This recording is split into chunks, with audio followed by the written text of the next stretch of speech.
TTD స్థానిక board సభ్యులుగా ఉన్న మిత్రులు భానుప్రకాష్ రెడ్డి, డాలసి దివాకర్ రెడ్డి చొరవతో స్థానికులకు చంద్రగిరి ప్రజలకు టోకెన్ల మంజూరును సులభతరం చేసి కోటా వీలైనంత పెంచేలా చూడాలని స్థానికుల మనోవేదనను తెలియజేస్తున్నామని బీజేపీ నేత నవీన్ కుమార్ రెడ్డి తెలిపారు.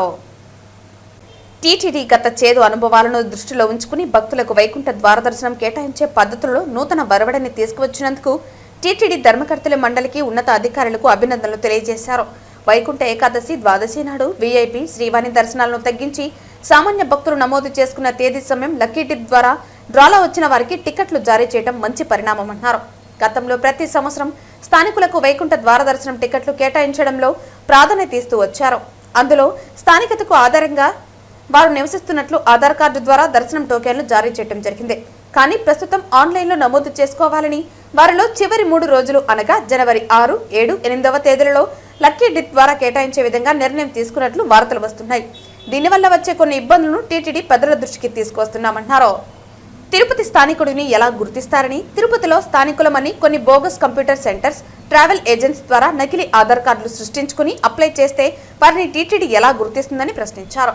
కొందరు స్థానికంగా ఉన్నవారు సొంత గ్రామాలలో ఆధార్ కార్డు శాశ్వత చిరునామాగా ఉంచుకుని ఉంటారని, అలాంటి వారి పరిస్థితి ఏమిటని, రోజుకు 5,000 టోకెన్లు స్థానికులకు కేటాయించనున్నారని, ఇందులో తిరుపతి, చంద్రగిరి, రేణిగుంట స్థానికులకు రోజుకు 4,500 కేటాయించగా తిరుమల స్థానికులకు రోజుకు 500 టోకెన్లు జారీ చేస్తామని ప్రకటించారని, తిరుపతి జనాభా ఎంత, మీరు కేటాయించిన టోకెన్లు ఎంతమందికి సరిపోతాయని, ఇది సాధ్యమేనా అని ప్రశ్నించారు. టీటీడీ నగరపాలక సంస్థ కమిషనర్తో సమన్వయం చేసుకుని సచివాలయం ద్వారా స్థానికులకు టోకెన్లు కేటాయించే విషయమై టీటీడీ పెద్దలు ఆలోచించాలని శ్రీవారి భక్తులు నవీన్ కుమార్ రెడ్డి విజ్ఞప్తి చేశారు.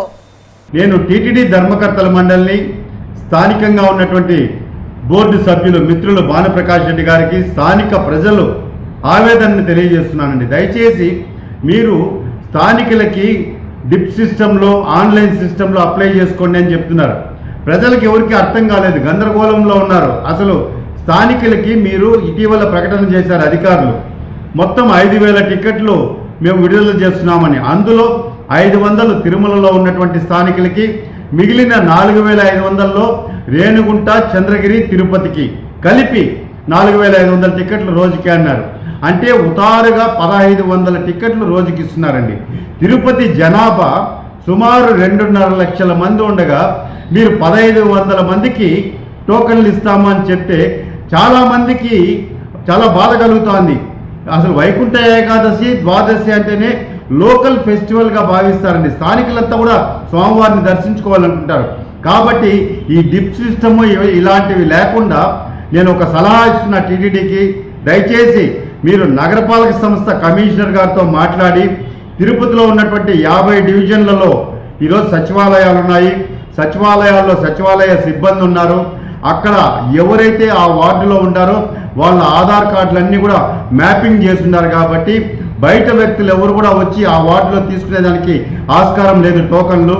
కాబట్టి మీరు సచివాలయ సిబ్బందితో కోఆర్డినేట్ చేసుకొని తిరుపతిలో ఉన్నటువంటి స్థానికులకి అందరూ కూడా టీటీడీ ఉన్నతాధికారులు, ధర్మకర్తల మండలి, వివిధ ప్రభుత్వ శాఖల సమన్వయంతో మీరు స్పష్టమైనటువంటి ప్రకటన చేసి భక్తులలో గందరగోళం లేకుండా చేయాలని చెప్పని నేను ఒక స్థానికుడిగా విజ్ఞప్తి చేస్తున్నానండి.